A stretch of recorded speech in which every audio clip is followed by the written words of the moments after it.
जो कुछ होना था हो गया, भूल जाओ सब। माँ बनने वाली है वो, शादी हो गई है उसकी, दुआ करनी चाहिए उसके लिए। माँ बनने वाली है, शादी हो गई और इज्जत भी गई।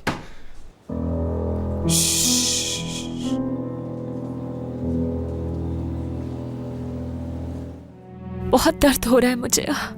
थोड़ा सा दर्द होगा, जख्म अभी ताज़ा है इसलिए। अब आप आराम कीजिए, आपके लिए यही बेहतर है। किरण, अच्छा किया अपनी भड़ास निकाल दी, लेकिन तुम कुछ ज्यादा ही कह गई। अब आप शुरू मत हो जाइएगा दादी माँ। मेरी माँ और वो मेरी बहन जिस लायक थी उनके साथ वही किया मैंने बस। अभी मुझे फिक्र इस बात की है कि इस बच्चे को कुछ हो गया तो वो औरत जान ले लेगी, कहीं का नहीं छोड़ेगी मुझे। अगर ये बच्चा मर गया तो वो मुझे भी जिंदा दफन कर देगी और इस बात का किसी को पता भी नहीं चलेगा। ये तो है, वो औरत तुम्हें कीड़े की तरह मसल के रख देगी। किरण, क्या जरूरत थी ये सब करने की तुम्हें? हैरत हो रही है इस हरकत पे तुम्हारी। कुछ करना होगा अपने बचाव के लिए, कोई ना कोई रास्ता निकालना होगा हमें दादी माँ। अब तुम क्या कर सकती हो? हाँ, तुम्हें जो कारनामा अंजाम देना था वो तुम। मेरे कपड़े कहाँ हैं दादी माँ? मैंने अपना फोन जेब में रखा था, मेरे कपड़ों में होगा, ला दे मुझे जल्दी से। अब तुम फोन का क्या करोगी? फोन ला कर दें, कुछ तस्वीरें लेनी है मुझे अपनी। लगता है ज़हनी तवाज़ुन खो गया है तुम्हारा। पागल हो गई हो क्या? पागल मैं नहीं, पागल होंगे मेरे ससुराल वाले।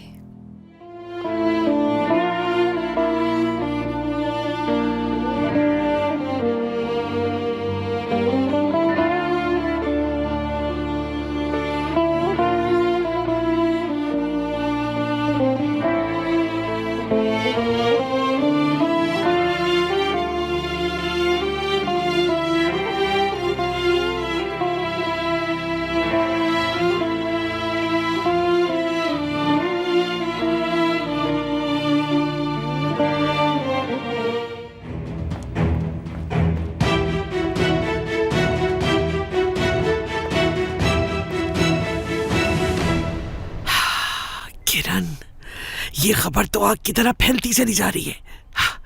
यहाँ भी बात करें सब इस बारे में। मुझे देखकर आपस में सरगोशियां करने लगी। देखा दादी, अब ये राज सब जान जाएंगे, हर कोई जान जाएगा मेरे बारे में। वो औरत तो गुस्से से आग बगोला हो गई होगी बेटा। खुशामदीद शहनाज साहिबा। बाहर जाओ यहाँ से, बात करनी है मुझे इससे।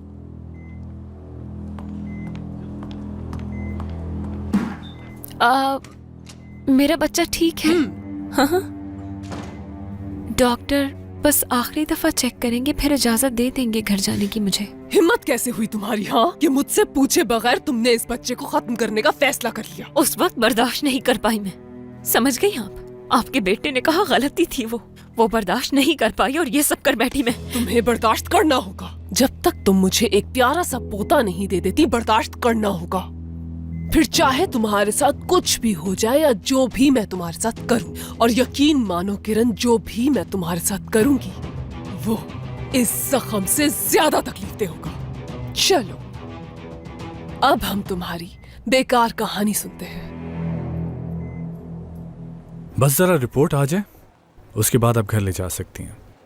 बहुत शुक्रिया डॉक्टर साहब आपका। कोई बात नहीं।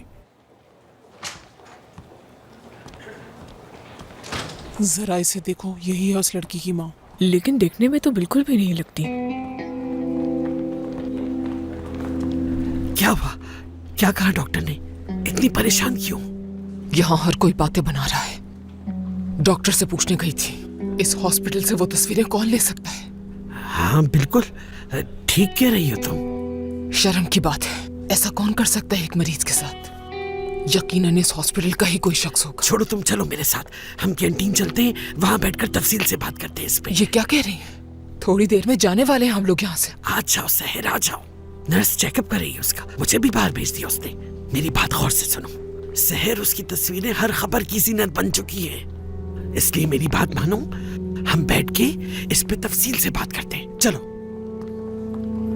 जिसने भी वो तस्वीरें खींची, अगर पता चल जाए ना तो छोड़ूंगी नहीं मैं उसे। मुझे क्या पता किसने खबर फैलाई है, यहाँ कौन आया कौन नहीं इन सबका मुझे कैसे पता चलता? मैं तो नहीं कर सकती क्योंकि मेरा तो बेड से हिलना मुश्किल है। हॉस्पिटल वालों ने ही ये खबर फैलाई होगी। किरण, तुम्हारे सामने तुम्हारी बेवकूफ मां नहीं खड़ी है जो तुम्हारी बातों में आ जाएगी। अच्छा, अब फिर से बताओ सब मुझे। खुद की हिफाजत कर रही हूँ मैं तो बस। क्या पता यहाँ से जाने के बाद आप क्या कर दे मेरे साथ। कहने को तो मैं कराचाई खानदान की बहू हूं ना, लेकिन ये बात जानता नहीं है कोई। ये तो तुम बिल्कुल ठीक कह रही हो। हाँ। लेकिन अब सब जान जाएंगे, कराचाई खानदान की बहू हूं। अब तो आप मुकर भी नहीं सकती। बेवकूफ, बेवकूफ कहेंगी। बस यही मसला है तुम्हारा, शादी की तकरीब, पार्टी वगैरह। बजाय इसके कि तुम अपनी माँ को और आगा साहब को उस छुरी वाले किस्से की क्या सफाई दोगी, तुम अपनी छोटी सोच के साथ शादी की पार्टी कैसे होगी ये सोच रही हो। तुम्हें तो डरना चाहिए, लेकिन तुम क्यों डरोगी? मैं बचा लूंगी तुम्हें, मैंने सब सोच लिया है। किरण आज घर आ